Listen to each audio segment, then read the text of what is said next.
Rightio, dark and dingy basement stairwell. I'm going to fix this by chucking in some sheetrock and adding some tread lights. Whilst I am a big fan of LED strips, I don't like the practicality of having to change these out should they blow. I've had the electrician chuck some cabling and 4 junction boxes behind this wall, so now it's just a matter of cutting out the holes for the lights and making this piece of skirting board fit the stairs.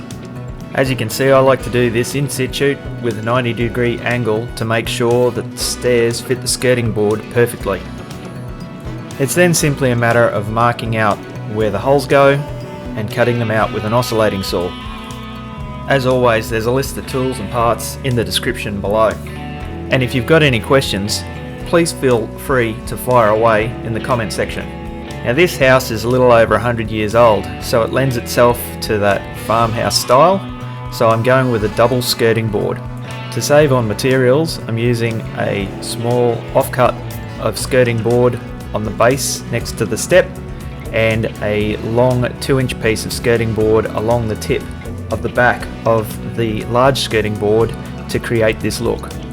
Once I've got the skirting board where I need it, I simply nail it in place with some finishing nails and cork it off to finish.